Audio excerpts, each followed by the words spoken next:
saved a wretch like me.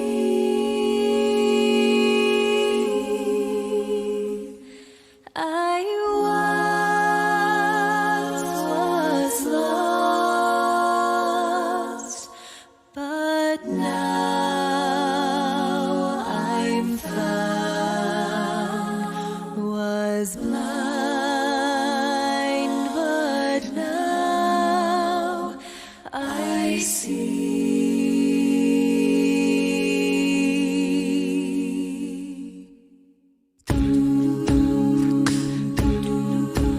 Through countless dangers, doubts, and fears, I have already come. God's grace hath brought me safely here, and grace will lead me home. My chains are gone, I've been set free. My God, my Savior's ransomed me, and like a flood, His mercy reigns. Unending love, amazing grace.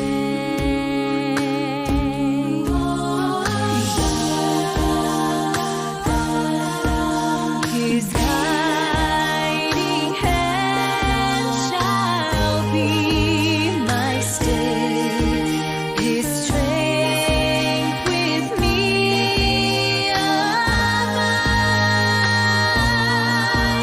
And though I stumble day by day, He shall not leave my side. My chains are gone, I've been set free. My God, my Savior's ransomed me, and like a flood, His mercy reigns. Unending love, amazing grace. This earth will one day melt like snow. The sun refused to shine, yet God who sent me here below will be forever.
Puji nama Tuhan, selamat pagi Bapak Ibu Saudara yang terkasih di dalam Tuhan. Shalom. Shalom. Shalom. Shalom. Seberapa banyak dari kita siap menerima lawatan Tuhan pada pagi hari ini. Amin. Berikan sorak-sorai kemuliaan bagi nama Haleluya. Tuhan kita.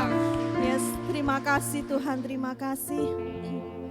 Saat pagi hari ini Tuhan, kami siapkan hati kita Tuhan, untuk kami menerima lawatan yang daripada Engkau Tuhan. Kami siap menikmati hadirat-Mu Tuhan pagi hari ini Tuhan. Engkau hadir Tuhan, melawat setiap kami Tuhan. Terima kasih Bapa, terima kasih. Kami siap memberikan pujian penyembahan yang terbaik buat Engkau Tuhan. Terima kasih Bapa, terima kasih. Kami serahkan ya Bapa, ibadah pagi hari ini hanya ke dalam tangan pimpinan kuasa-Mu. Di dalam nama Tuhan Yesus Kristus kami bersyukur. Haleluya.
Dalam hadirat-Nya ku rasa bahagia.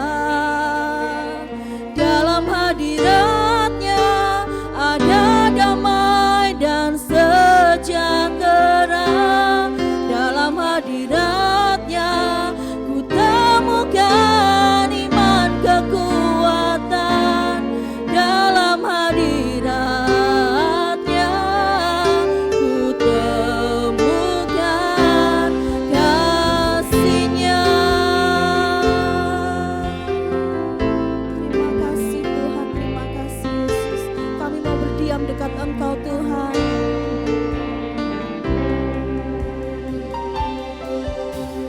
Ku berdiam dekat Bapa, semakin indah, indah ku rasa. Aku dilayakkan untuk memuji Dia, kudus kudusan, Raja segala raja. Kami mau bernyanyi bagi Engkau Tuhan. Bagi Dia korban terindah akan ku sembahkan. Pujianku naikkan, jiwaku bersorak. Aku diangkat semakin dekat dengan Bapa. Dalam hadirat-Nya, dalam hadirat-Nya ku rasa bahagia. Dalam hadirat-Mu Tuhan, Hadiratnya ada damai dan sejahtera. dalam hadiratnya ku temukan iman kekuatan. Dalam hadiratnya ku temukan kasih-Nya. Dengan segenap hati katakan, kami mau berdiam dekat Engkau Tuhan.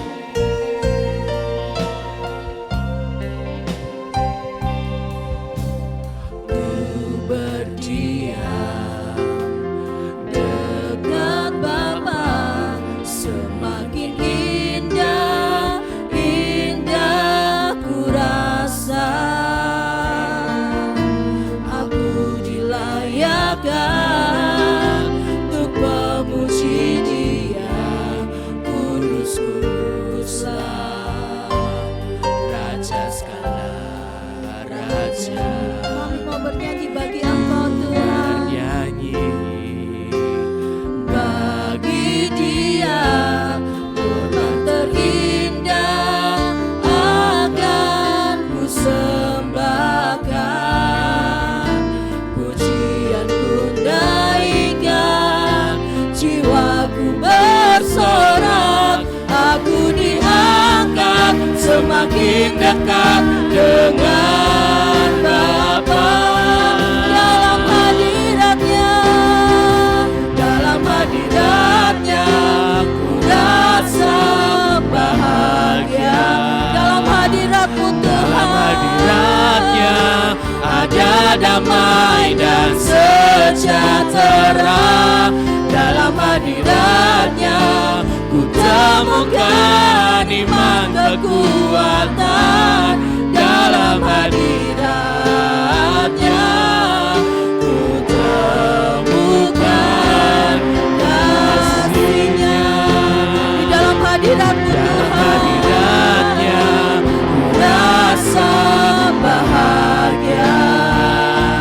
hanya di dalam hadirat-Mu Tuhan, kami merasakan damai sejahtera-Mu Tuhan. Sejahtera.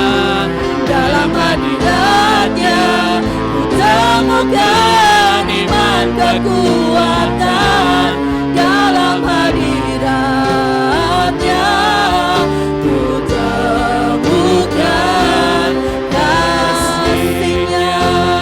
Nyanyikan pujian ini dengan segenap hati, katakan. Dalam hadiratnya ku rasa bahagia. Dalam hadirat-Mu Dalam Tuhan, hadiratnya ada damai dan sejahtera. Dalam hadiratnya ku temukan iman kekuatan. Dalam hadiratnya ku temukan kasih-Nya. dalam hadirat-Mu Tuhan, Dalam hadiratnya ku rasa bahagia. Dalam hadiratnya ada damai dan sejahtera. Dalam hadiratnya ku temukan iman kekuatan. Dalam hadiratnya ku temukan. Dalam hadiratnya ku temukan. Dalam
kuasamu mengubah hidupku.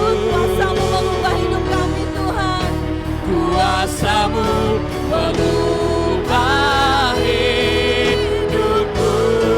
Berikan kemuliaan baik. Haleluya. Sama-sama kita katakan amin. Shalom Bapak Ibu Saudara. Lagi shalom. Semangat puji nama Tuhan. Amin. Sebab hanya namamu Tuhan yang layak berkuasa. Haleluya. Mari berdoa untuk Tuhan.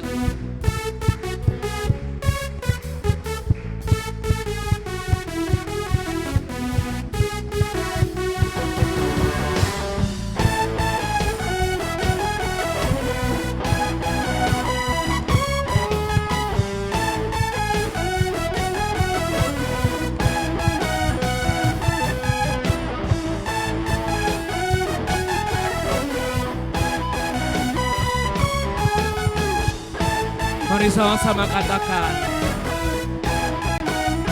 Namanya Tuhan, menara yang teguh, kota benteng perlindunganku.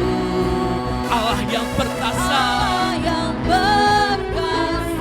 Dia Bapa yang kekal, gunung batu keselamatan. Angkat kedua tanganmu sama-sama nyatakan. Engkau yang termulia di bumi di surga, termasyur perkasa selamanya. Engkau yang berkuasa di dalam segala hal, ada kuasa dalam nama Yesusku.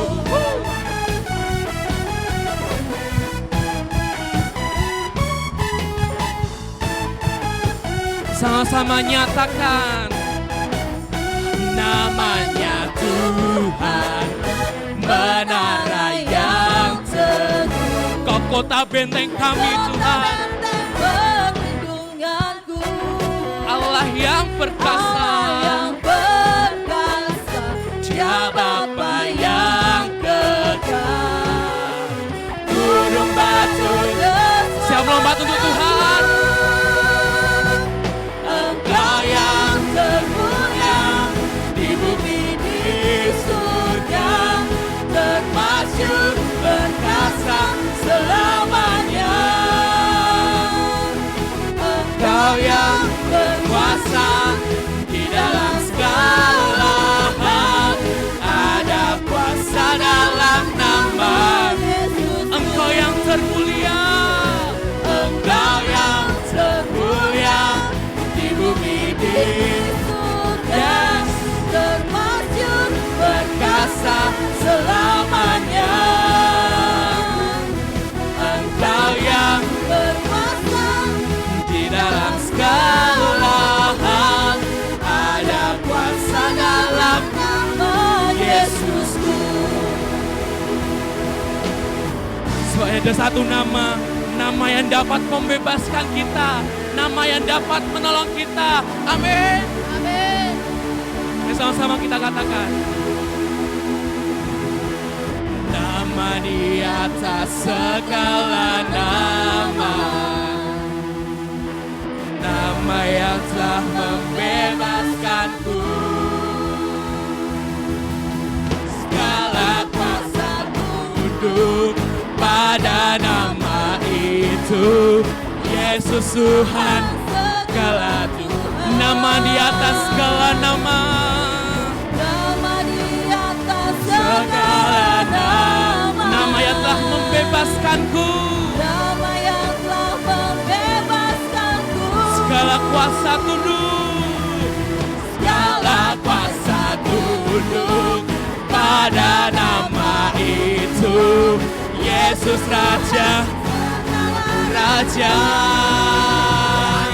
Engkau Mulia di bumi di surga, termasyur perkasa selamanya. Engkau yang berkuasa di dalam segala hal. Ada kuasa. Lebih sungguh katakan, Engkau yang termulia di bumi di surga, termasyur perkasa selamanya. Engkau yang berkuasa di dalam segala hal. Ada kuasa dalam nama Yesusku. Ada kuasa dalam nama Yesus. Ada kuasa dalam nama Yesusku.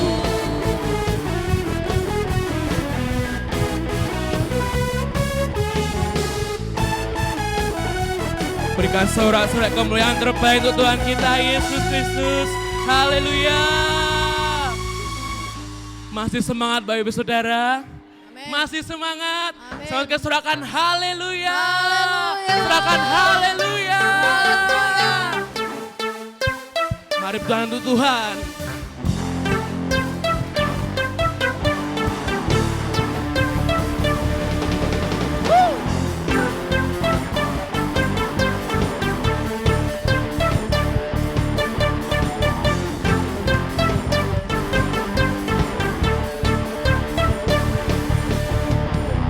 Pelukis cakrawala, merangkai jagat raya, pencipta alam semesta, pemilik kehidupan yang sanggup menyelamatkan jalan-jalan kebenaran. Kami rindukan kuasa-Mu Tuhan, kami rindukan kuasa lawatan-Mu, kebangkitan pasti terjadi. Oh, oh, oh, datanglah dan bertata, kuat dan berkuasa. Saat hati bersatu, menaikkan pujian, belenggu dipatahkan, mujizat. Great is our God, great is our God. Pemilik kehidupan yang sanggup menyelamatkan. Sama-sama katakan, pemilik kehidupan yang sanggup menyelamatkan. Dialah jalan kebenaran. Angkat dua tanganmu katakan, kami rindukan kuasa lawatan-Mu, kebangkitan pasti terjadi. Siap lompat untuk Tuhan. Datanglah dan bertata, kuat dan berkuasa. Saat hati bersatu, menaikkan belenggu dipatahkan, mujizat. Great is our God, great is our God. Musik memuji nama Tuhan.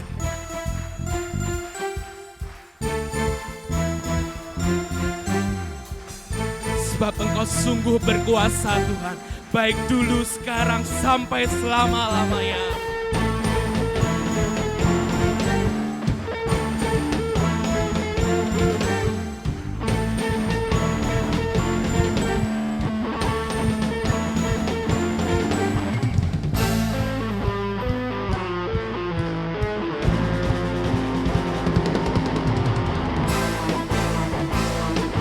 Sama-sama kita katakan,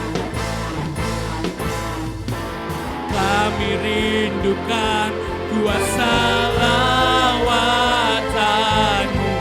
kebangkitan. Kami rindukan, angkat kedua tanganmu katakan, kami rindukan kuasa lawatan-Mu, kebangkitan pasti terjadi. Oh,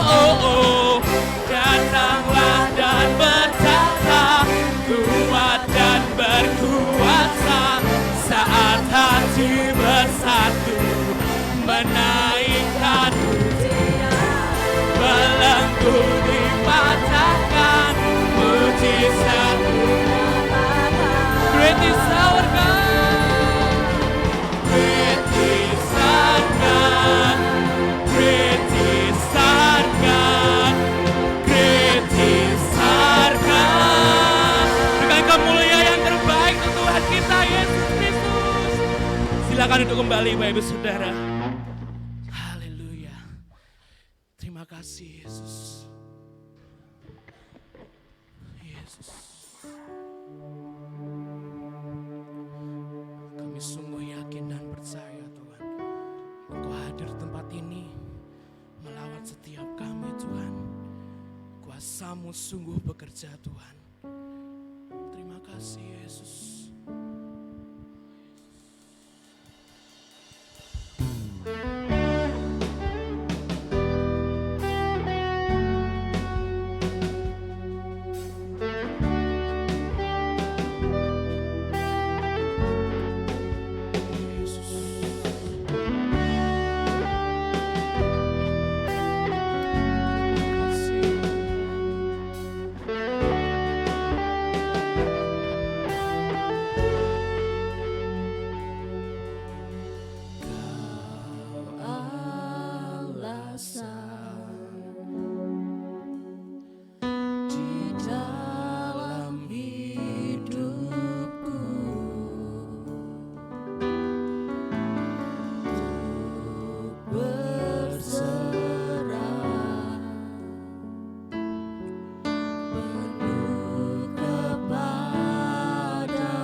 Yesus penolongku, ku cari wajah-Mu, Kau yang ku perlu di setiap waktu.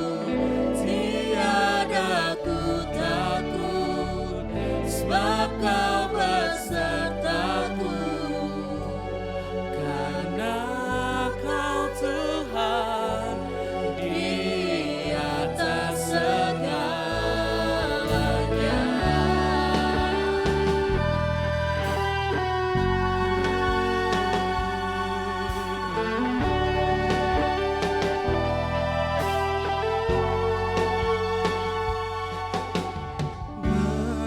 Meski harus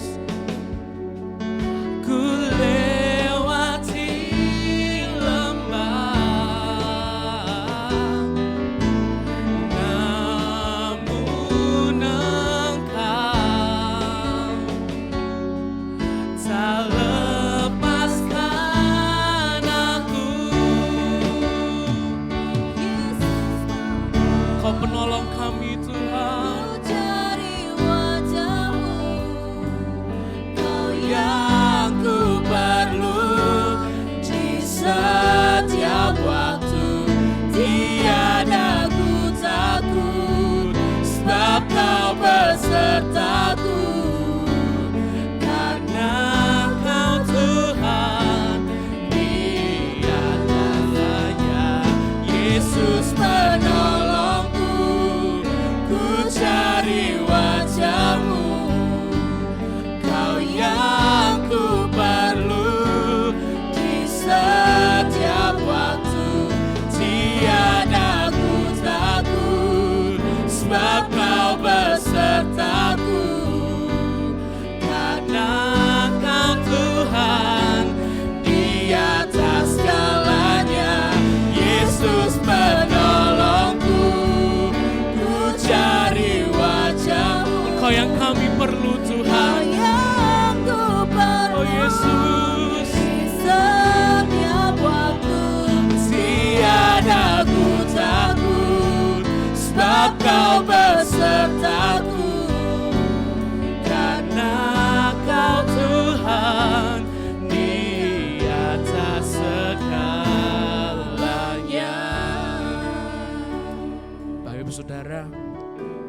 kecemasan Bapak Ibu Saudara, mari kita serahkan pada Tuhan. Karena Tuhan sanggup menolong setiap hidup kita. Amin. Tuhan sanggup menolong hidup kita. Amin. Mari kita dengan sungguh-sungguh katakan, Yesus penolongku. Yesus. Yes Tuhan. Kami mencari Engkau Tuhan. Ku perlu Di setiap waktu tiada ku takut, sebab Kau besertaku. Karena Kau Tuhan di atas segala. Mari berdiri semangat Tuhan.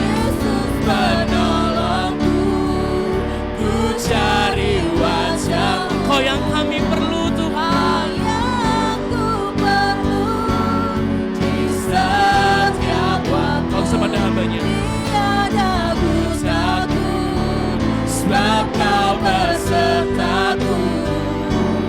Karena Kau Tuhan di atas segalanya. Yesus penolongku, ku cari wajah-Mu. Kau yang ku perlu di setiap waktu. Tiada ku takut, sebab Kau besertaku. Karena Kau Tuhan di atas segalanya. Karena Kau Tuhan di atas segalanya.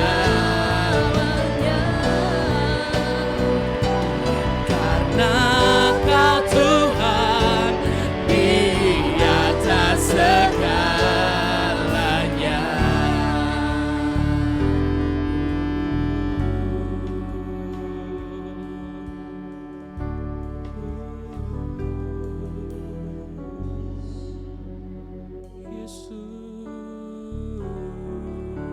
Yesus, oh Tuhan, haleluya,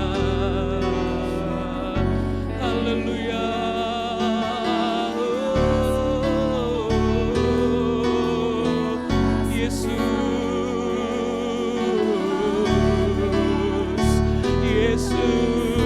Yesus, haleluya. Yesus, haleluya, haleluya, oh Tuhan,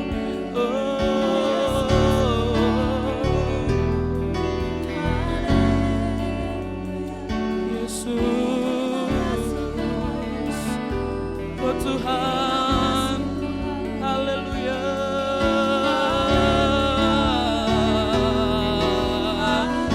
oh Tuhan, yes, Yesus, Tuhan, oh Tuhan, Yesus, Yesus.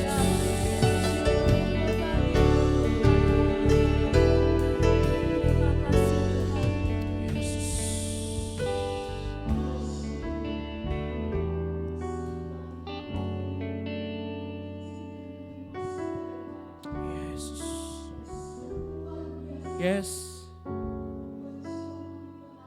Yesus. Haleluya Yesus.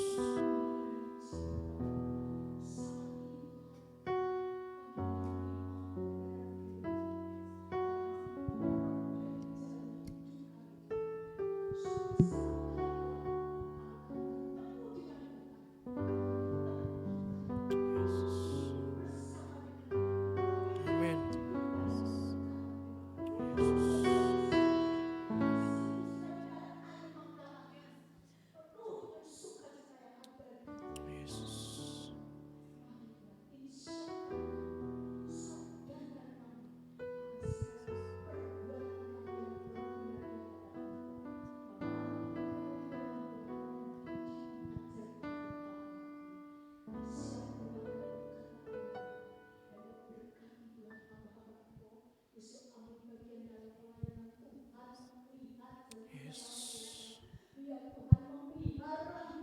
Amin. Amin.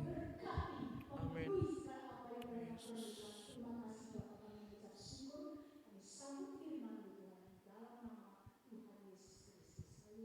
Amin.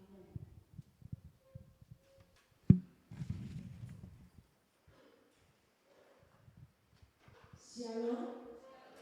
Puji Tuhan, selamat datang, selamat pagi. Bapak Ibu saudara yang dikasihi Tuhan, mari kita akan sama-sama belajar firman Tuhan. Kita tidak akan lepas dari ayat plus dalam satu tahun ini. Mari kita baca ulang di dalam Kolose pasal yang ketiga ayat yang ke-16. Kolose pasal 3 ayat yang ke-16, saya bacakan dengan cepat ya. Hendaklah perkataan Kristus diam dengan segala kekayaan di antara kamu, sehingga kamu dengan segala hikmat mengajar dan menegur seorang atau yang lain, dan sambil menyanyikan mazmur dan puji-pujian dan nyanyian rohani, kamu mengucap syukur kepada Allah di dalam hatimu. Amin.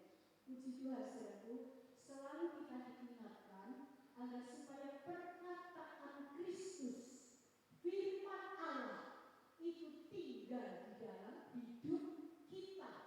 Sebagai orang percaya, seharusnya firman itu kita tempatkan dalam hidup kita untuk apa? Untuk mempengaruhi hidup kita. Sebab apa, saudara? Hidup manusia itu semuanya tidak ada terkecuali. Semuanya pada dasarnya tidak baik. Nah, untuk itu, untuk memperbaiki dibutuhkan perkataan Kristus itu tinggal. Tinggal itu artinya diam.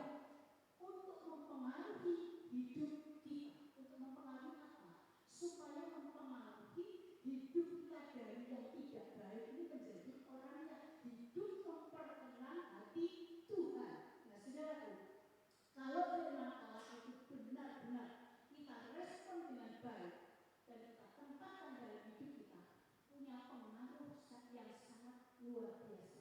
Nah, sekarang saudara, dengan adanya perkataan Kristus kita bisa cek sudah ada tinggal dalam hidup kita atau belum, atau sekedar hanya kita dengar, kita baca tanpa kita letakkan, kita masukkan dalam hati kita yang paling dalam ini untuk mempengaruhi jiwa kita. Nah, kalau memang benar cara merespon kita benar, kita pasti ada perubahan karakter yang terjadi di dalam setiap kehidupan kita. Dari orang berdosa pasti ada perubahan. Dulunya sebelum kenal Tuhan, sebelum percaya firman Tuhan, sebelum menempatkan firman dalam hidup kita, mungkin pada dasarnya kita punya sifat dasar apa? Suka iri hati, suka dendam, ya, suka serakah, suka pokoknya hal-hal yang tidak baik. Tetapi begitu firman Tuhan di dalam hidup kita, maka karakter kita yang tidak baik itu harus bisa berubah. Nah, sekarang saya ambil sebagai subtema pada pagi hari ini. Kalau benar firman Allah mempengaruhi hidup kita, maka hidup kita ini harus menciptakan karakter yang suka hidup dalam kerukunan. Kalau kita mau hidup dalam kerukunan, di situ ada satu rahasia yang sangat besar yang perlu kita pelajari sehingga hidup kita juga bisa berubah. Kalau secara karakter kita berubah, jiwa kita dirubah sesuai dengan kehendak Tuhan, maka kehidupan secara lahiriah, secara jasmani kita juga pasti berubah. Coba kita akan baca dulu di dalam Mazmur pasal 33. Kitab Mazmur pasal 133. Seluruh ayat ini kita akan kita baca, hanya 3 ayat ya. Mazmur pasal 133. Persaudaraan yang rukun, nyanyian ziarah Daud. Sungguh alangkah baiknya dan indahnya apabila saudara-saudara diam bersama dengan rukun, seperti minyak yang baik di atas kepala meleleh ke janggut, yang meleleh ke janggut Harun dan ke leher jubahnya, seperti embun gunung Hermon yang turun ke atas gunung-gunung Sion. Sebab kesanalah Tuhan memerintahkan berkat kehidupan untuk selama-lamanya. Ini saudara, kalau firman Tuhan benar-benar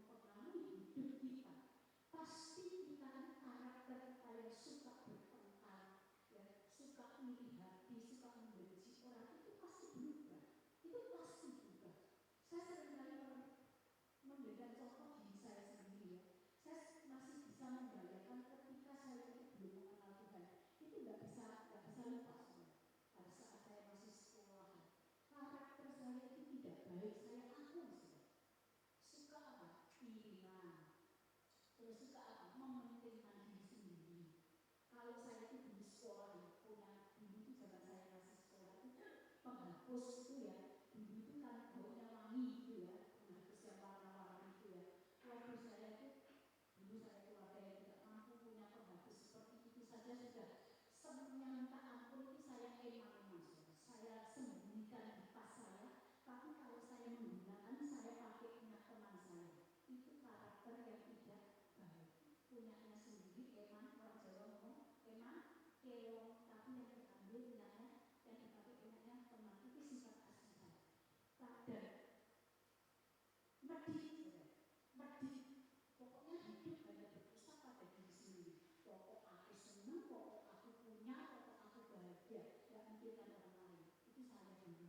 Tapi bersyukur kepada Tuhan, begitu firman Allah itu masuk dalam hidup saya, mempengaruhi jiwa saya, itu bisa berubah. Saya sendiri kadang-kadang saya kira, saya nggak mau menyaksikan karakter saya yang tidak baik. Yang penting sekarang saya sudah diubah oleh Tuhan. Nah saudara, makanya kalau orang karakternya sudah diubah oleh Tuhan, akan suka hidup dalam kerukunan, nggak suka bertengkar. Ya, ini kalau orang-orang sudah dipengaruhi oleh firman Allah. Karena apa saudara? Di dalam hidup rukun itu tadi di sini dikatakan bahwa hidup rukun itu akan mendatangkan berkat yang sangat ajaib yang kita akan rasakan. Seringkali kita nggak nyadari, makanya saya coba di rumah ya. Mazmur pasal 33 ini ayatnya cuma 3, ya, pendek. Saudara baca, direnungkan, lalu cek dengan diri kita. Apakah kita sudah menerima berkat yang ajaib dari Tuhan atau belum? Coba kalau belum, dicek. Oh, nah ini masih belum suka hidup rukun. Dengan saudara sendiri, dengan teman, dengan masyarakat, masih suka tidak hidup rukun. Ya. Sebenarnya buat membara. Ya. Ini seringkali yang kita alami. Nah, sekarang saya ingin menunjukkan kalau orang itu mau hidup rukun, kerukunan ini akan bisa ada kalau kerukunan ini diikat dengan kasih. Orang bisa hidup rukun kalau hubungan satu dengan yang lain itu diikat dengan kasih, khususnya kasih Kristus.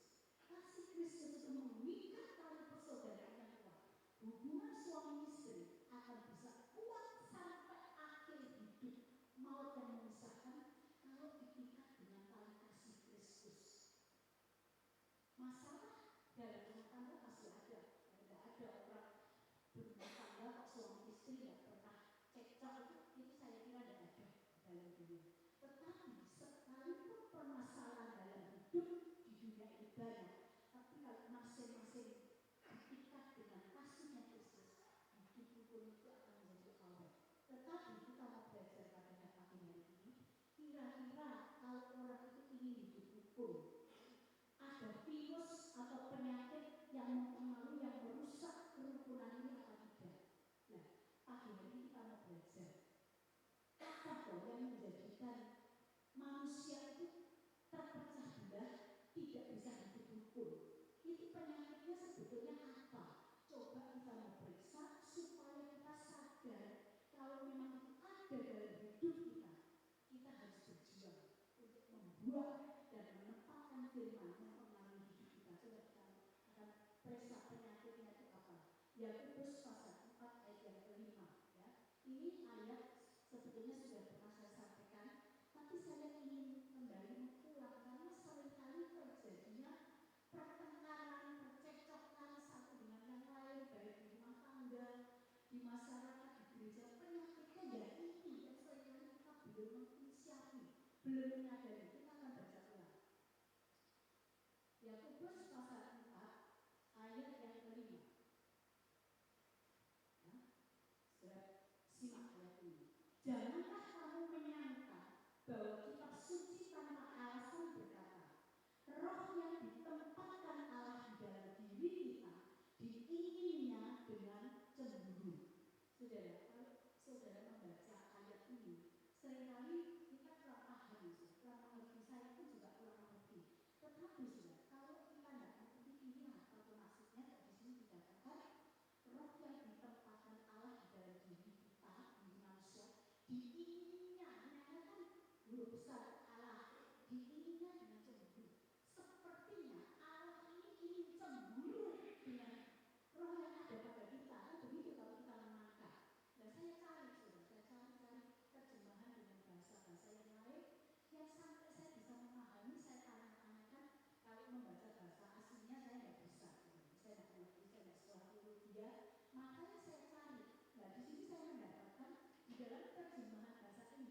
Yakobus pasal 4 ayat 5, apakah kamu sangka bahwa dengan sia-sia Alkitab berkata, roh yang tinggal dalam kita itu suka cemburu. Beda ya saudara.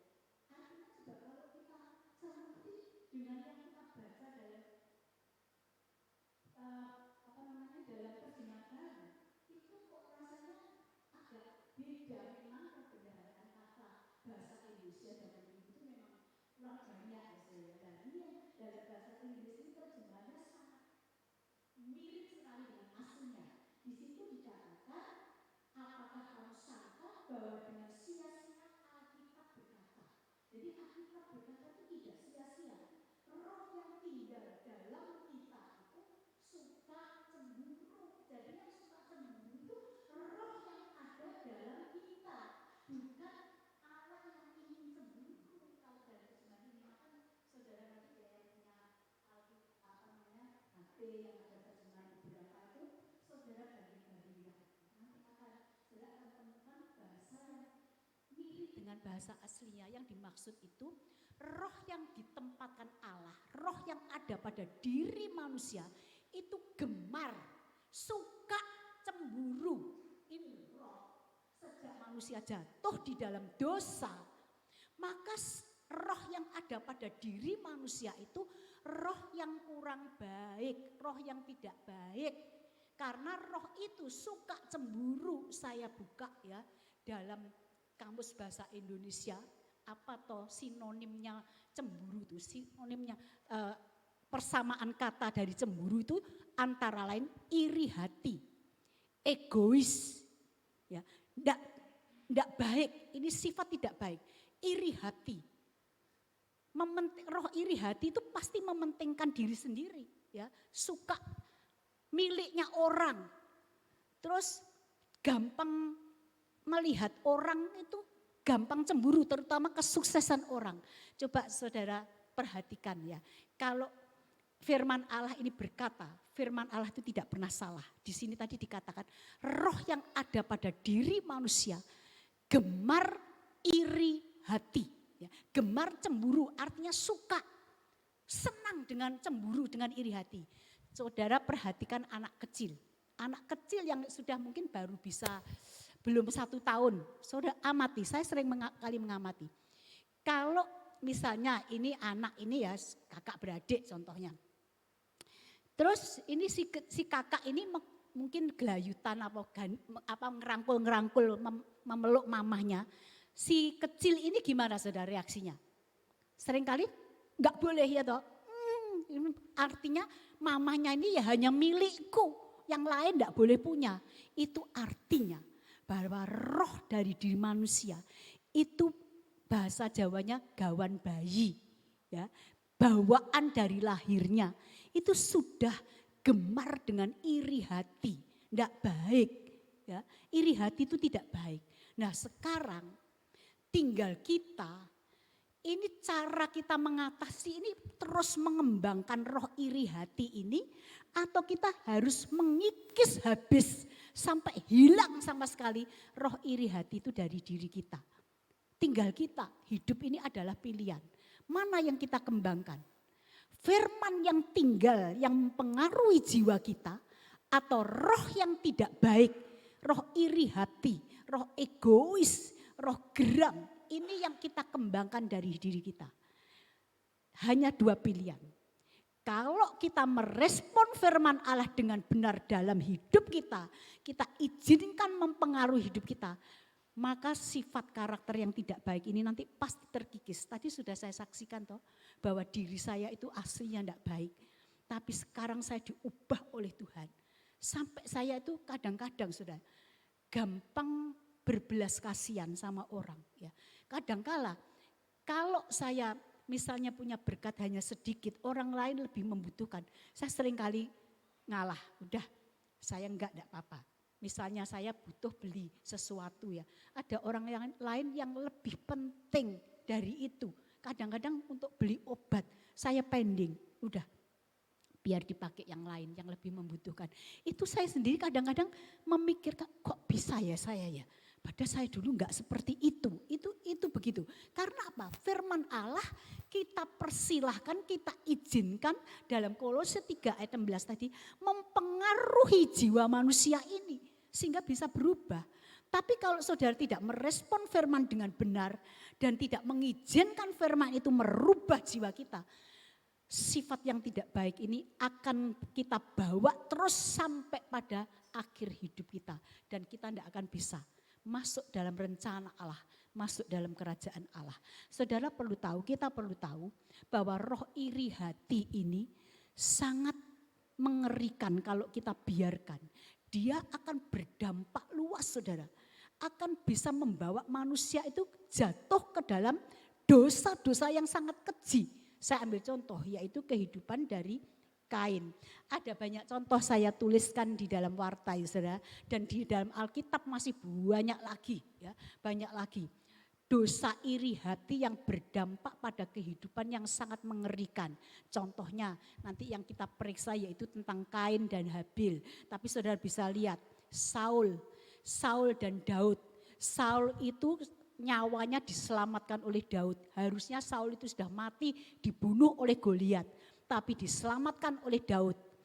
Tapi karena Daud lebih dipuja-puja oleh wanita-wanita yang ada di Israel pada waktu menang perang mengalahkan Goliat, ya. Orang perempuan Israel memuji-muji Daud bahwa Saul dia mengalahkan beribu-ribu musuh, tapi Daud berlaksa-laksa banyak dinyanyikan, dipuji-puji. Lalu muncullah roh iri hati yang merasuk jiwanya Saul. Sampai pada akhirnya Saul itu terus mengejar-ngejar ingin membunuh Daud. Dan pada akhir hidupnya, hidup kematian dari Saul itu sangat tragis ya. Matinya dia dibunuh, kepalanya dipotong, dipancung, ditenteng, dibawa jalan-jalan untuk jadi pameran. Lalu ini badannya ini ditancapkan di tembok untuk jadi tontonan masyarakat. Ini loh orang kalau tidak mau menghentikan roh iri hati. Ada lagi Haman dan Mordekai. Oh banyak saudara kalau sudah lihat contoh-contoh dalam Alkitab. Haman itu menginginkan kematiannya Mordekai, tapi pada akhirnya justru si Haman itu yang digantung di tiang gantungan. Ini sudah banyak. Lah hidup kita juga demikian saudara. Coba kita akan periksa kenapa roh iri hati ini mendatangkan celaka. Kita akan lihat dulu di dalam Ibrani pasal 11 ayat 4 ya. Saya akan bacakan dulu. Ibrani 11 ayat yang keempat. Ya. Karena iman Habil telah mempersembahkan kepada Allah korban yang lebih baik daripada korban Kain. Dengan jalan itu ia memperoleh kesaksian kepadanya bahwa ia benar karena Allah berkenan akan persembahannya itu, dan karena iman ia masih berbicara sesudah ia mati. Ini loh saudaraku, asal mulanya Kain itu sampai membunuh adiknya sendiri Habil karena apa?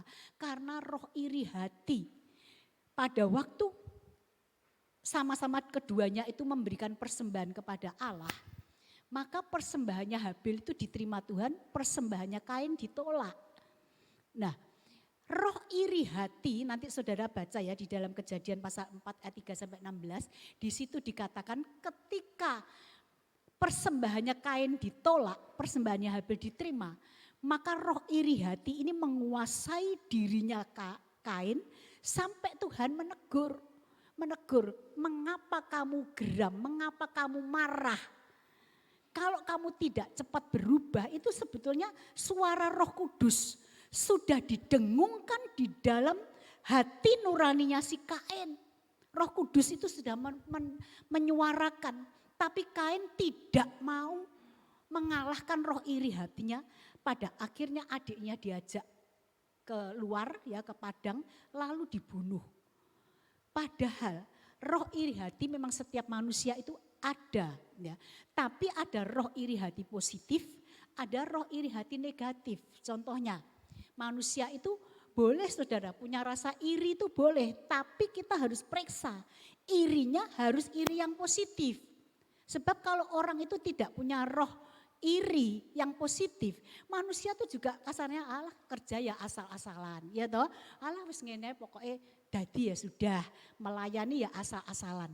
Tapi coba kalau saudara melihat ada pelayanan teman kita atau pekerjaan teman kita kok berhasil, saudara iri, waduh itu kok bisa bagus ya, aku harusnya ya bisa seperti itu.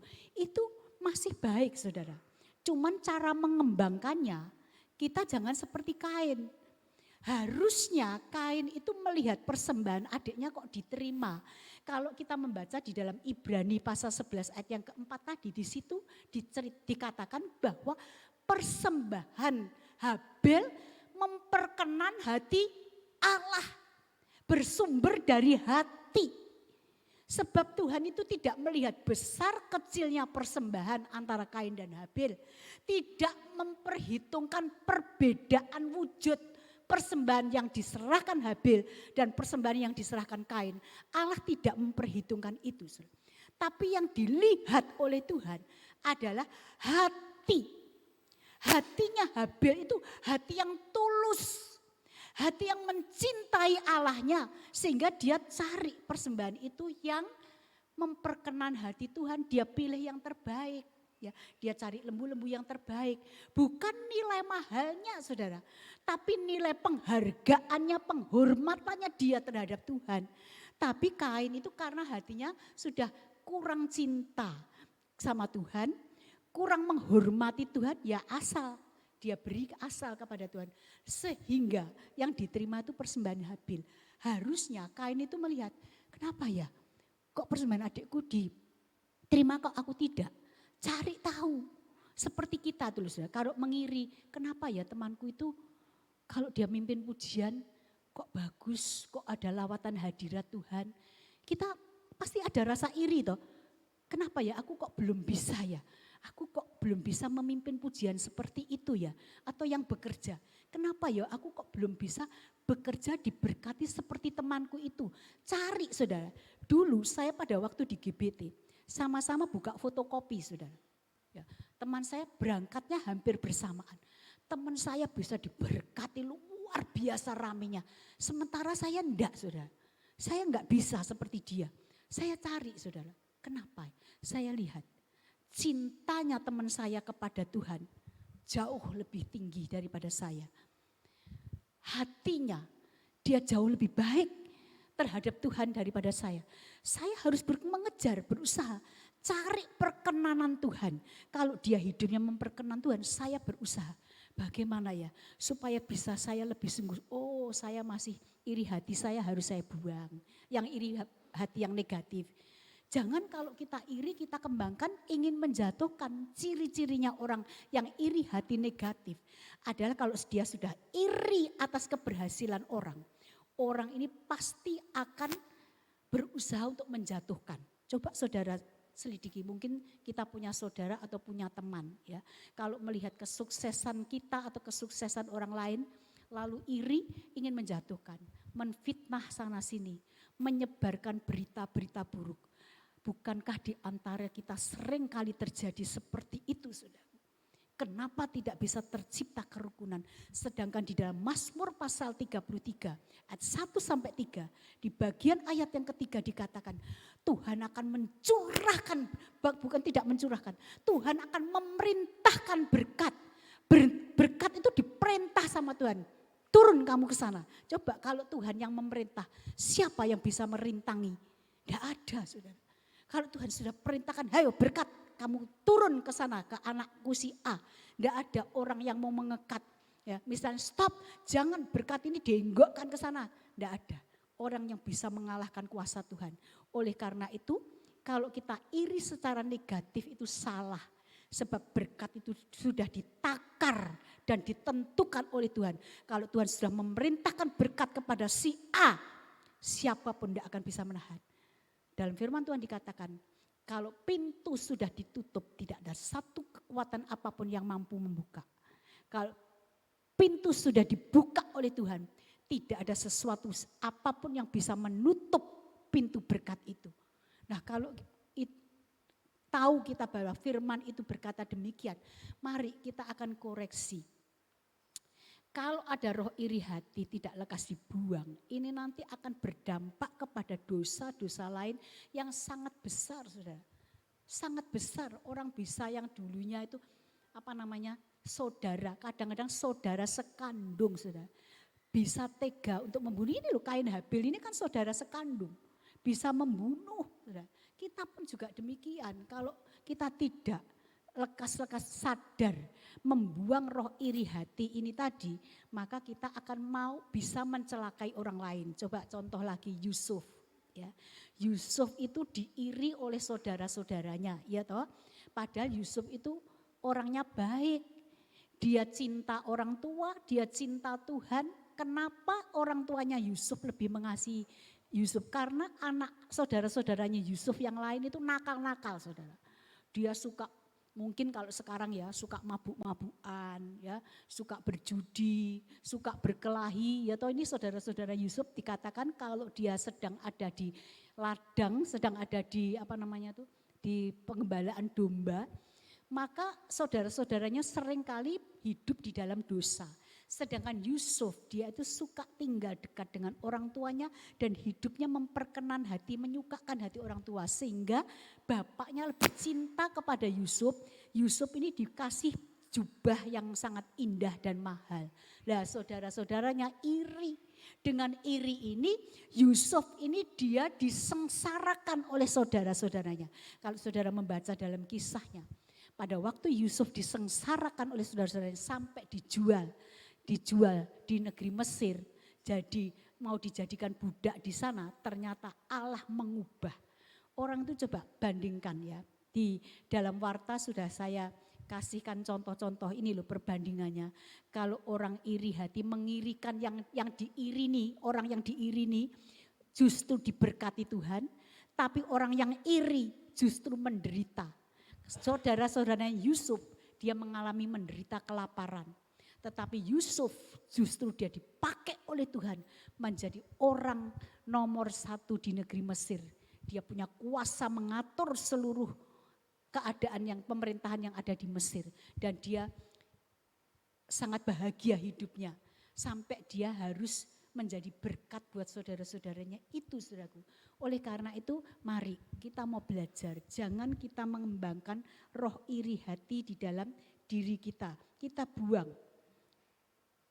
Roh iri hati ini tadi bergandengan dengan roh egois, ya, mementingkan diri sendiri. Coba kita akan baca dulu di dalam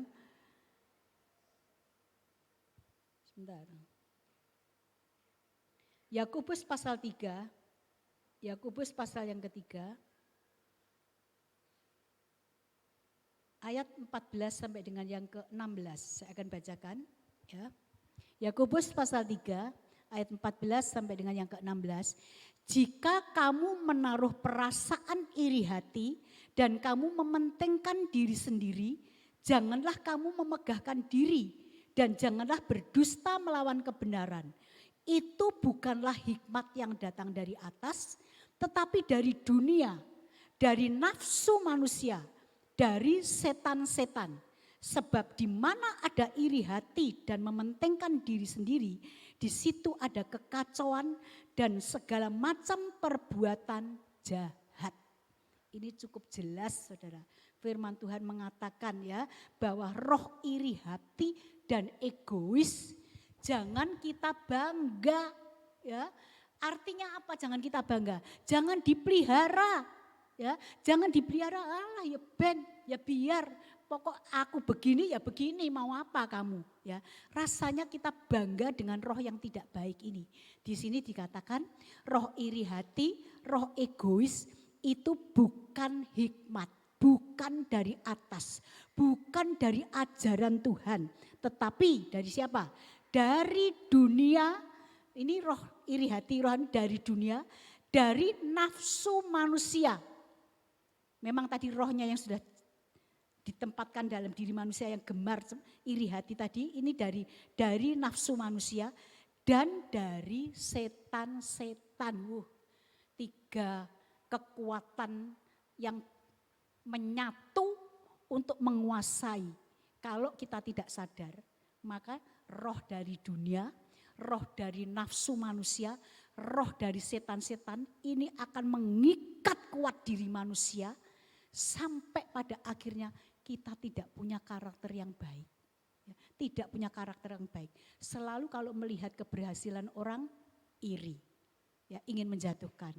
Kalau ingin melihat saudara sekandung sendiri menikmati sedikit bahagia, sudah tidak senang. Nah itu saudara, apakah orang semacam itu hidupnya bisa bahagia? Bahagia yang sejati? Apakah orang semacam itu kalau dia nanti dipanggil Tuhan, dia bisa menduduki kerajaan surga yang disiapkan oleh Allah? Tentu tidak akan mungkin saudara. Nah untuk itu mari persilahkan firman Tuhan yang sudah masuk dalam diri kita itu terus mempengaruhi jiwa kita. Mempengaruhi jiwa kita terus menerus kita minta Tuhan sadari. Ya. Saya akan tunjukkan bagaimana caranya untuk membuang roh iri hati ini ya. Kita akan lihat di dalam Yakobus pasal yang keempat ayat yang ke-6. Yakobus pasal yang keempat ayat yang ke-6.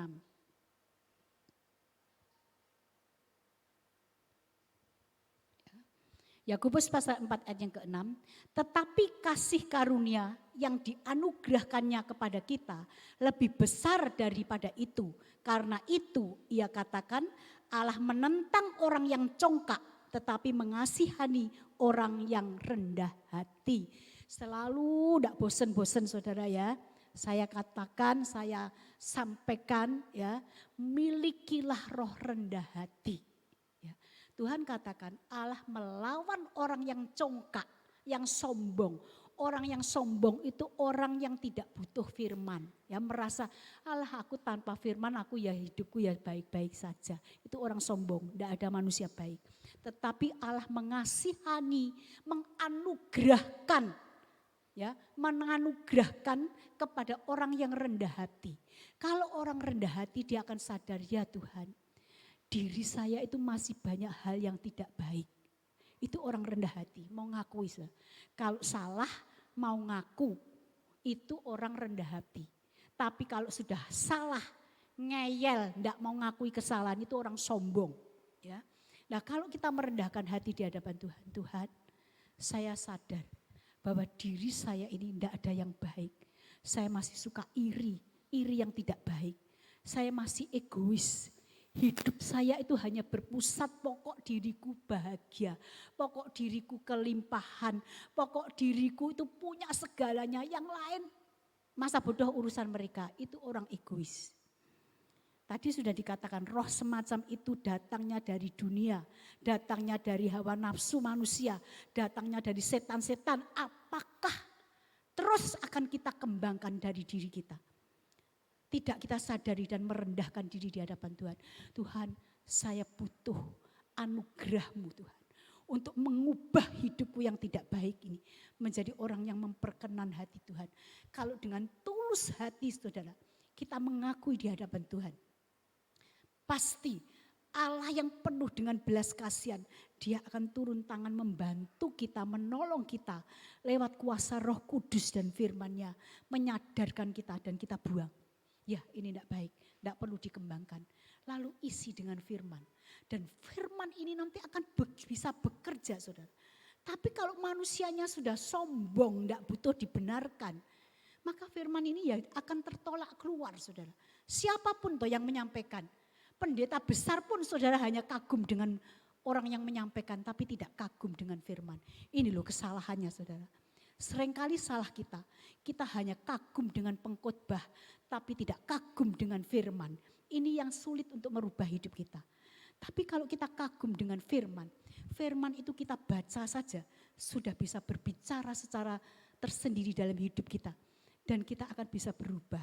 Nah untuk itu mari saudaraku. Kita akan belajar. Kalau kita sudah mau membuang roh iri hati. Kembali kepada Mazmur pasal 133.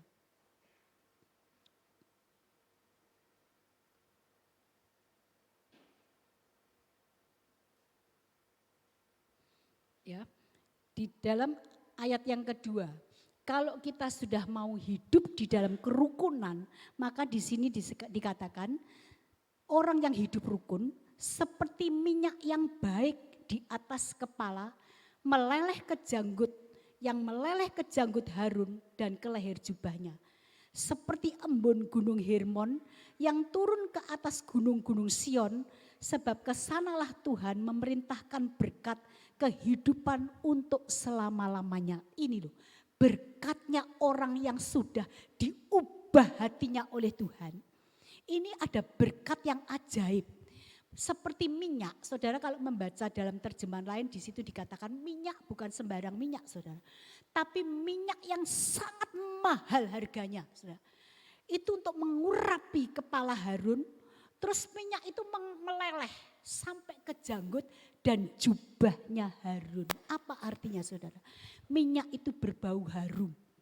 Minyak itu berbau harum dan sangat mahal harganya. Orang yang hatinya sudah diubahkan oleh Tuhan, mau menciptakan hidup kerukunan, dia akan mengeluarkan bau harum yang sangat disukai oleh banyak orang. Siapa orang yang tidak suka bau harum? Saudara? Suka bau apek, bau busuk, apa bau harum? Tentu bau harum. Ya. Nah, bau harum itu bisa keluar di dalam ayat ini, ayat 2 ini dalam Mazmur 133, di situ dikatakan bahwa minyak yang dipakai mengurapi Harun itu minyak yang sangat mahal nilainya, saudara. Nah, orang yang hatinya sudah diubah oleh Tuhan mempunyai nilai yang sangat mahal di hadapan. Kalau dulunya kita ini nilainya itu nilai sampah masyarakat. Tetapi kalau kita sudah diubah, nilainya itu berbau harum. Orang akan bisa mencium, loh, orang itu dulu itu jahatnya minta ampun. Hatinya kalau melihat orang itu suka benci, suka iri. Loh, sekarang kok jadi orang sebegitu baiknya, mengeluarkan bau harum. Kok hatinya penuh belas kasihan, suka menolong orang, ya, suka berbagi kasih. Nah, itu bau harum itu dia akan keluar. Coba kita ditunjukkan gambarnya Yakub yang dia bergulat dengan malaikat, ya. Saya sangat suka, saudara. Saudara kalau melihat gambar ini, ya. Yakub ini dia bergulat dengan malaikat Allah. Sesungguhnya dia itu Allah sendiri, dia yang mewujudkan diri sebagai malaikat. Pada waktu Yakub, ya, saudara kalau membaca di dalam Kejadian, ya, sudah pernah saya sampaikan, cuma saya ulang sedikit, ya. Pada waktu Yakub ini dia bergulat dengan malaikat. Tujuannya malaikat ini mau gelut dengan Yakub, bergulat dengan Yakub. Tujuannya apa, saudara? Tujuannya itu untuk mengubah karakter Yakub untuk menjadi karakter ilahi. Yakub ini mempunyai arti nama yang sangat tidak baik, saudara.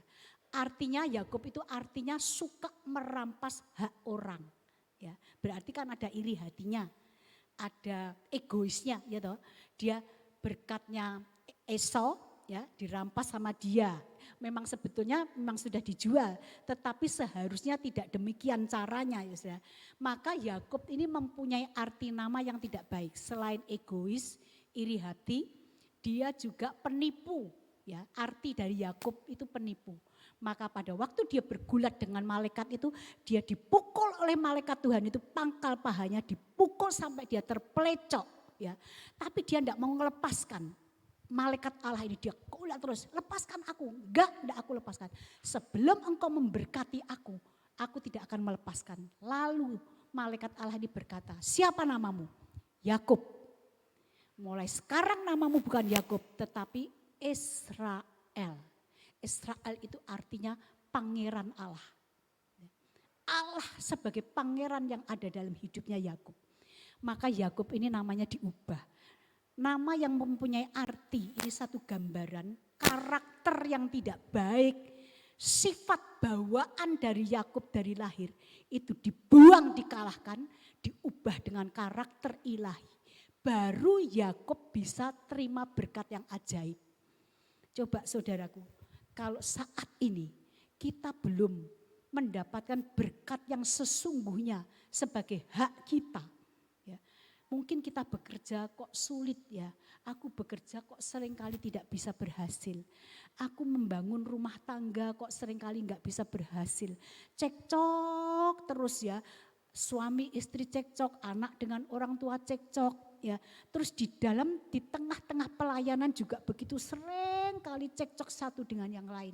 Coba saudara, tidak usah nyalahkan, oh ini gara-gara suamiku ini karakternya tidak baik. Oh gara-gara orang tuaku itu pelit. Oh gara-gara anakku nakal. Enggak usah tunjuk sana tunjuk sini. Saudara. Mari kita akan tunjuk diri kita sendiri. Masing-masing kita menunjuk, mengkoreksi diri kita. Apakah kita jumpai karakter yang dimiliki seperti yang dimiliki oleh Yakub? Karakter tidak baik, itu perlu diubah dulu. Begitu kita merendahkan diri di hadapan Tuhan, sadar ini tidak baik ya. Kita ngaku, Yakub kan ngaku toh, siapa namamu? Yakub.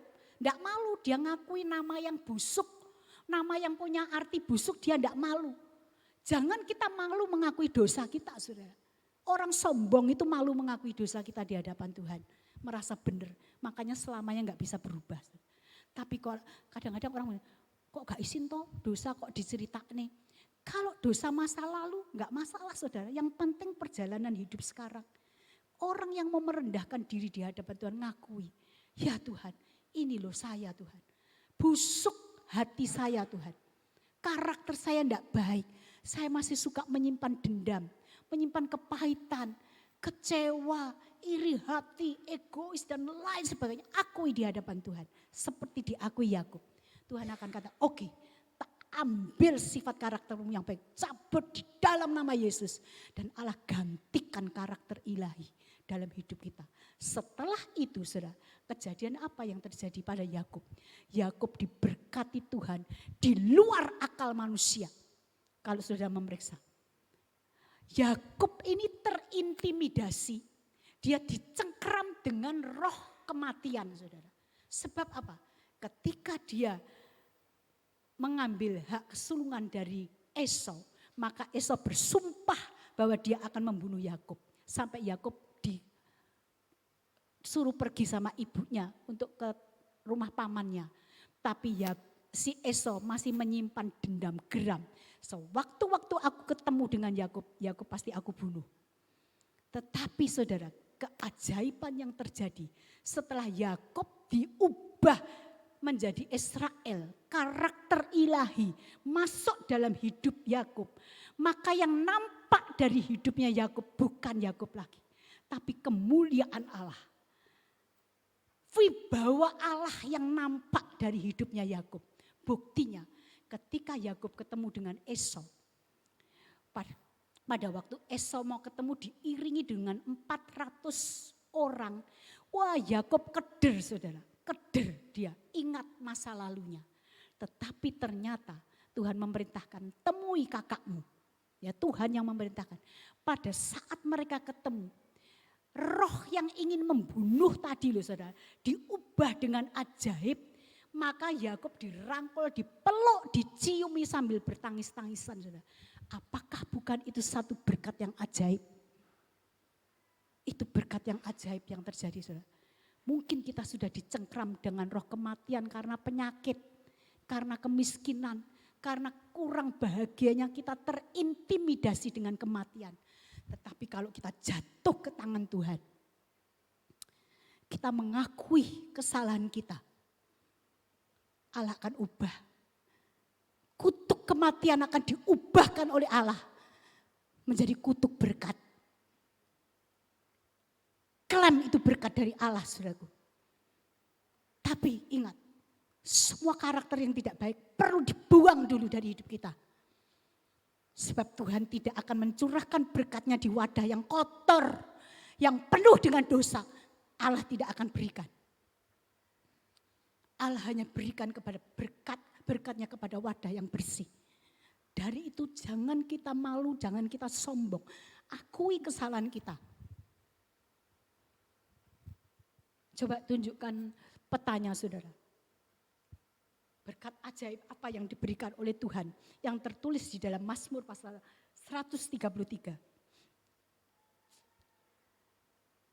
Di sini dikatakan, seperti embun gunung Hermon yang turun ke atas gunung-gunung Sion, sebab kesanalah Tuhan memerintahkan berkat kehidupan untuk selama-lamanya.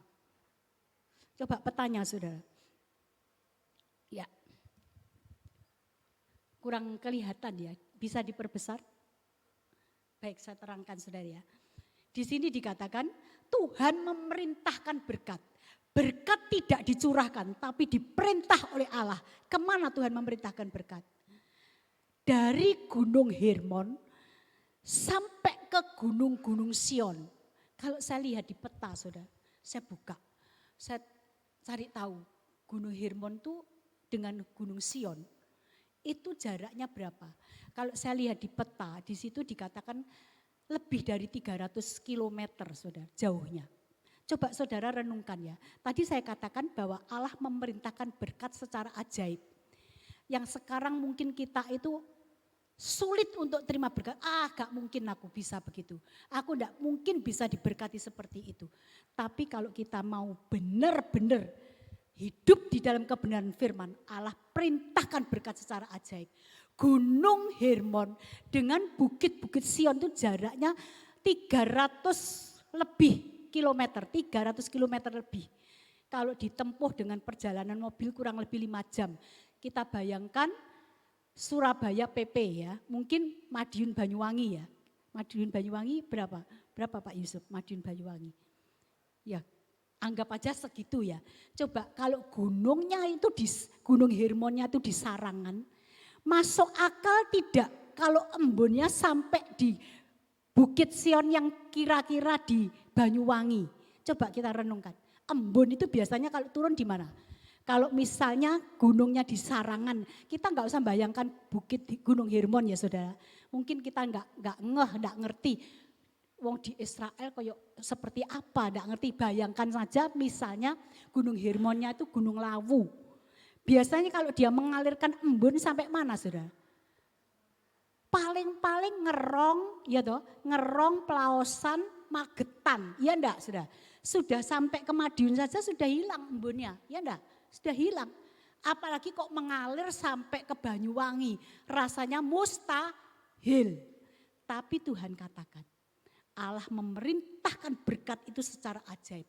Kita ambil kesimpulannya di situ. Coba sekarang kita renungkan saudara. Mari kita renungkan. Kalau saat ini kita kesulitan berkat. Saat ini sudah zamannya tuh serba sulit. Serba sulit.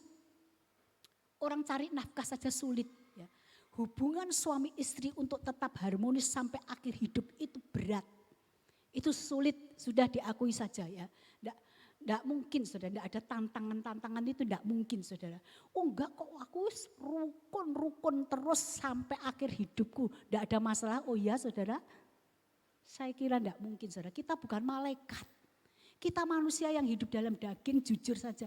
Pasti banyak perbedaan pendapat itu yang seringkali menimbulkan, apalagi ada roh iri hatinya.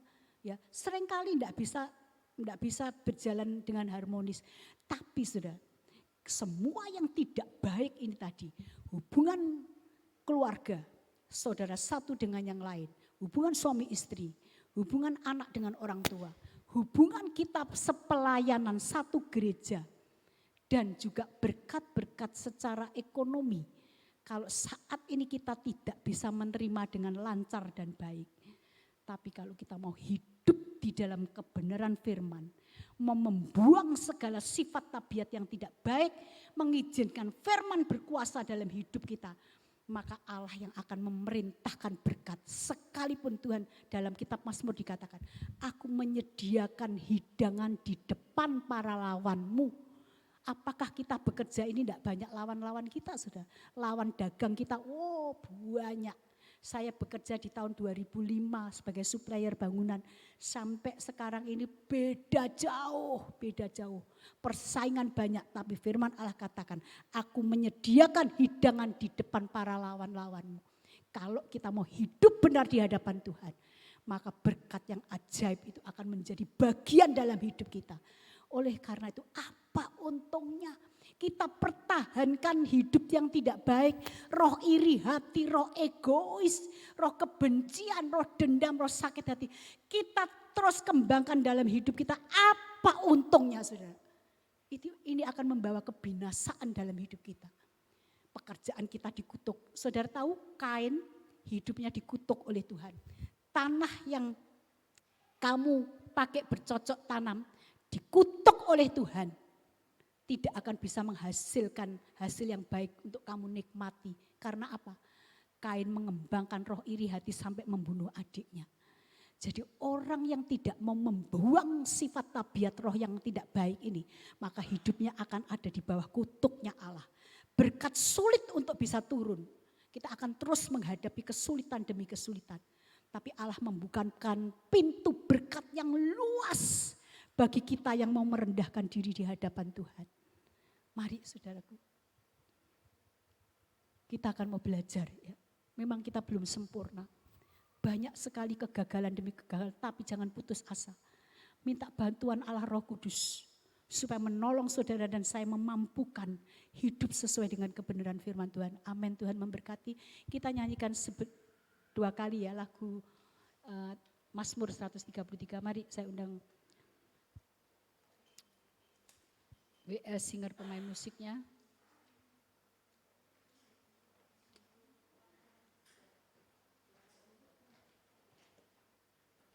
Nanti yang terakhir masuk penyembahannya aku percaya. Mari Bapak Ibu Saudara yang dikasih Tuhan, kita akan bangkit berdiri ya, kita nyanyikan dengan riang.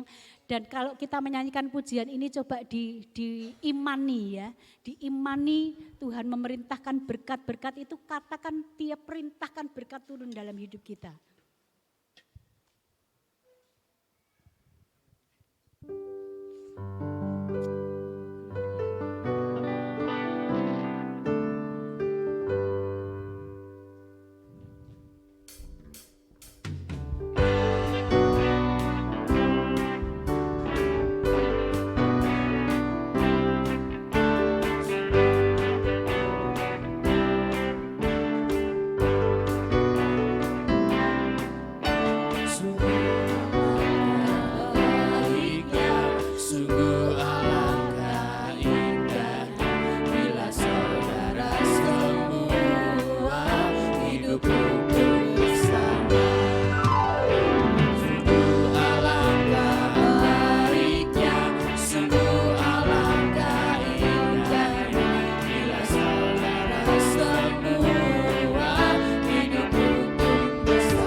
Seringkali pujian ini kalau kita nyanyikan, wah kesannya enak ya, enak, bagus, indah.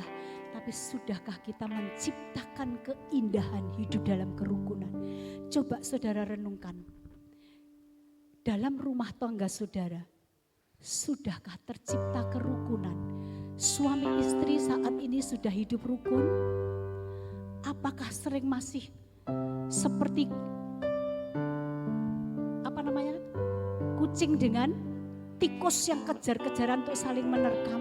Sekarang tikus juga berani menerkam kucing loh saudara. Tikusnya gede-gede. Nah, bagaimana hubungan suami istri? Bagaimana hubungan anak dengan orang tua? Gak usah kita tengok ke tetangga, diri kita dalam keluarga saudara. Coba perhatikan. Kalau di antara kita belum ada hidup rukun, maka berkat ini kalau malaikat Tuhan akan ngirim berkat, maka dia akan kembali, dibawa kembali pulang berkatnya. Maka seringkali kita tidak bisa menerima apa-apa. Coba kita akan koreksi diri kita sendiri. Mungkin roh yang tidak baik ini ada pada diri kita sendiri. Ayo rendahkan diri di hadapan Tuhan. Mari kita akan merenungkan dan percayai bahwa berkat yang ajaib itu nanti akan mengalir dalam hidup kita. Oh glory, haleluya. Nyanyikan pujian.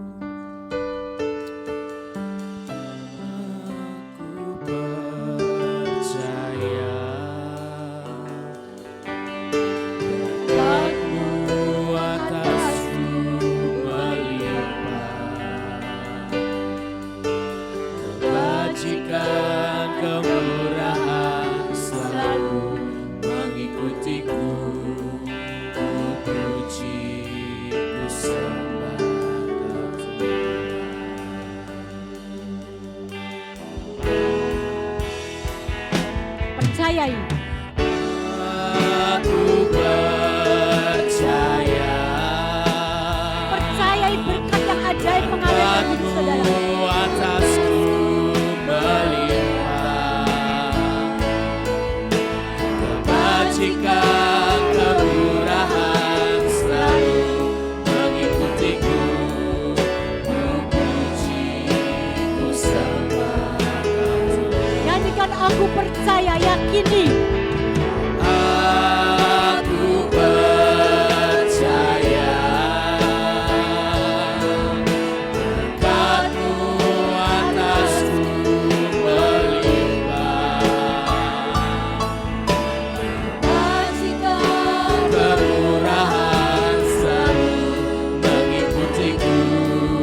Ku puji, ku sembah Kau Tuhan. Coba saudaraku renungkan. Kita akan mempercayai bahwa berkat yang ajaib dari Tuhan akan diperintahkan Tuhan mendatangi, mengunjungi saudara dan saya. Ketika saat ini saudara dan saya mengalami kesulitan berkat Tuhan, nyanyikan dengan percaya kepada Tuhan dengan setengah suara.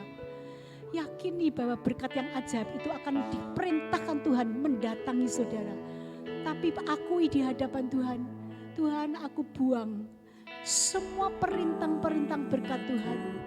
Dan tolong Tuhan mampukan kami Tuhan. Untuk membuangnya kami seringkali mengalami kesulitan Tuhan. Kami tidak mampu Tuhan. Tapi kuasa-Mu yang memampukan kami. Tolong kami Roh Kudus. Oh haleluya Yesus. Nyanyikan dengan iman saudara. Terus katakan aku percaya. Aku percaya Sambil saudara mengoreksi hidup saudara. berkat-Mu atasku melimpah,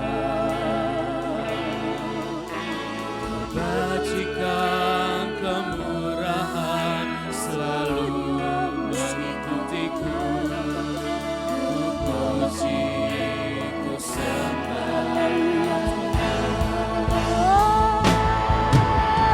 Aku percaya Percayai berkat Allah yang ajaib. berkat-Mu atasku melimpah.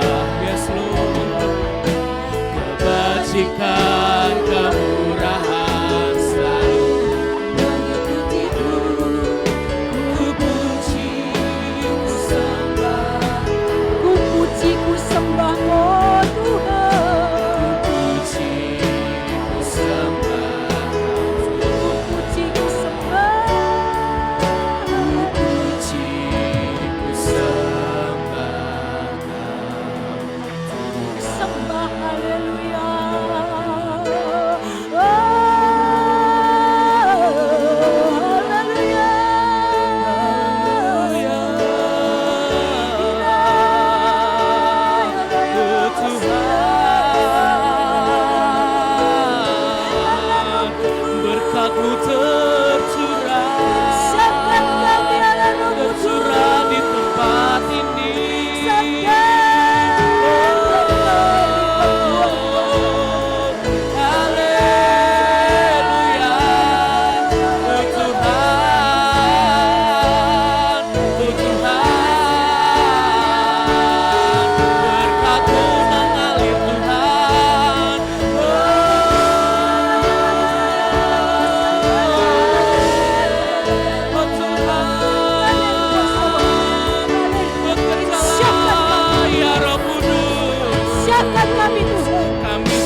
pagi hari ini kami merendahkan diri kami di hadapan Engkau. Kami sadar kami sulit menerima berkat yang ajaib dari Tuhan. Karena kami mempertahankan keegoisan kami. Seringkali kami tidak peduli akan sengsara orang lain. Seringkali kami hanya hidup berpusat pada diri sendiri. Kami seringkali mengirikan kebahagiaan orang lain. Ampuni kami Tuhan. Saat ini kami cabut di dalam nama Yesus Kristus.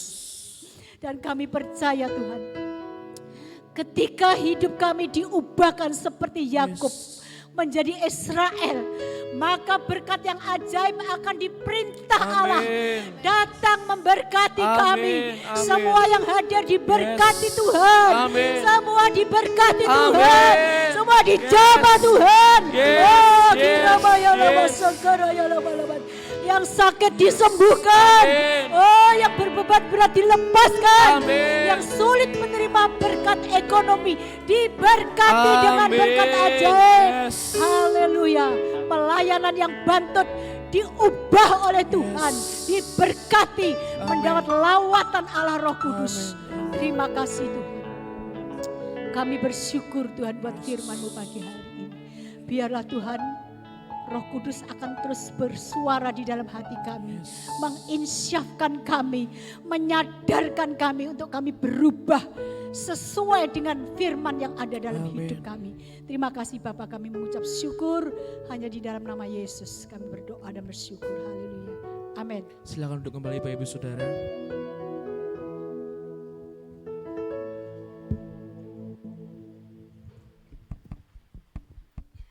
Sebelum saya menyanyikan pengumuman selama sepekan, saya ucapkan selamat datang bagi Bapak Ibu Saudara yang baru pertama kali beribadah di tempat ini. Kami ucapkan selamat datang, selamat beribadah di dalam nama Tuhan Yesus Kristus.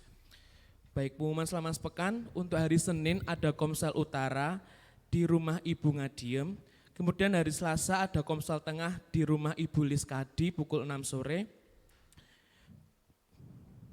Kemudian untuk hari Kamis, ibadah UMAS dan ibadah PA akan libur satu kali karena akan ada ibadah kenaikan Tuhan Yesus di gereja pukul 6:30 pagi dan hanya diadakan satu kali saja. Kemudian hari Jumat ada ibadah Yud di gereja pukul 6 sore. Hari Sabtu ada doa pelayan di gereja pukul 6:30 sore. Kemudian hari Minggu hanya berjalan satu kali pagi saja pukul 6:30 pagi dan selanjutnya akan diadakan ibadah sekolah minggu. Kemudian untuk hari Minggu itu nanti untuk hari Minggu nanti pukul 5 sore akan ada rapat untuk seluruh pelayan Tuhan. Jadi dimohon untuk seluruh pelayan Tuhan bisa hadir di gereja pukul 5 sore. Itu saja dapat saya sampaikan mengenai persembahan kita dan kita berdoa. Tuhan Yesus, tiba saatnya ke Bapa, kami akan membalas sedikit kami memiliki Bapa, Engkau bagi persembahan ini supaya berguna bagi pekerjaan-Mu. Di tempat ini Bapa, kami serahkan di sukacita. Haleluya. Amin.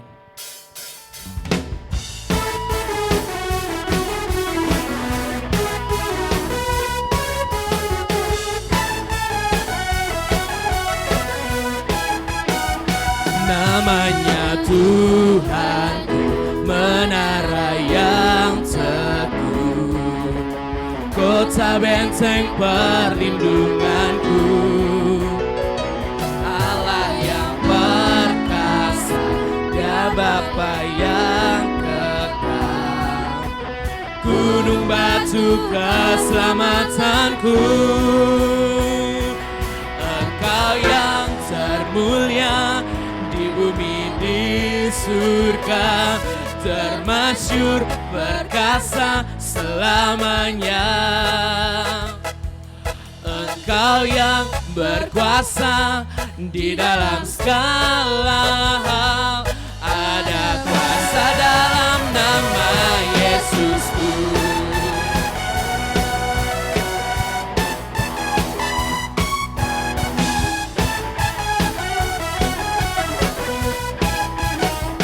Namanya Tuhanku, menara yang teguh, kota benteng perlindunganku, Allah yang perkasa, Dia Bapa yang kekal, gunung batu keselamatanku,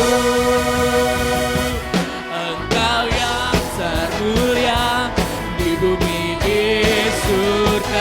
lupa berdiri diri. Berkata kepada hambanya, Engkau yang berkuasa di dalam segala hal. Ada kuasa dalam nama Yesusku. Ada kuasa dalam nama Yesusku. Ada kuasa dalam nama Yesusku.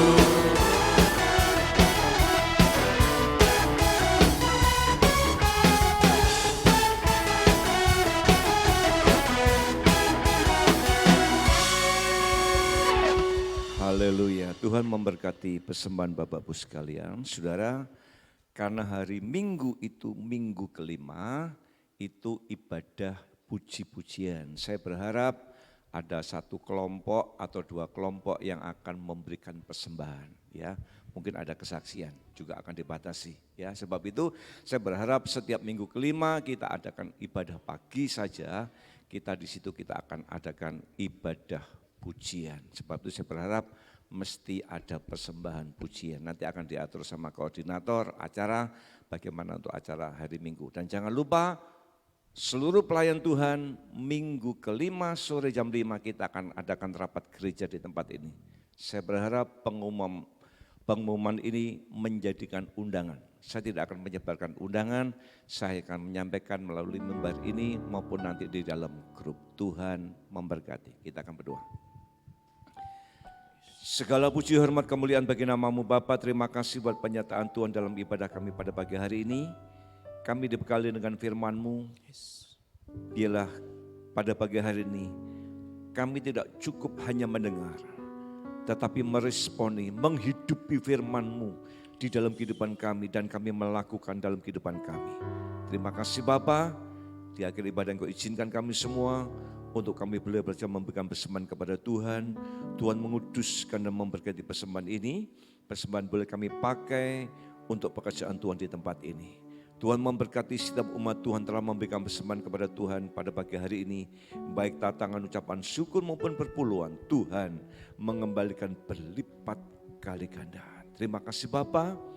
Kami tidak lupakan doakan untuk bangsa dan negara kami. Tuhan akan tolong Bapak Presiden, Wakil Presiden, para menteri, MPR, DPR yang di pusat maupun di daerah. Tuhan memberikan hikmat, akal, budi, kemampuan di dalam memimpin, mengatur bangsa kami. Terlebih bangsa Indonesia semua diberkati oleh Tuhan. Dilindungi dan dijagai oleh Tuhan. Terima kasih Bapa. Sebentar umat akan pulang, hamba memohon Tuhan membukakan tingkap-tingkap langit bagi kehidupan kami. Mari kekasihku, angkatlah kedua tanganmu. Terimalah berkat yang melimpah yang dicurahkan oleh Allah dalam kerajaan surga. Dan cinta kasih Tuhan kita Yesus Kristus dan persekutuan Roh Kudus senantiasa menopang dan memberkati kehidupan kita mulai hari ini sampai selama-lamanya. Diberkatilah rumah tanggamu, suamimu diberkati, istrimu diberkati, anak-anakmu diberkati, pekerjaanmu diberkati, kesehatanmu diberkati. Kan hidup dalam kelimpahan di dalam nama Bapa, Putra dan Roh Kudus di dalam nama Tuhan Yesus Kristus. Kita yang percaya diberkati, Tuhan mengatakan amin. Penolongku, ku cari wajah-Mu, Kau yang ku perlu di setiap waktu. Selamat pulang, Tuhan memberkati.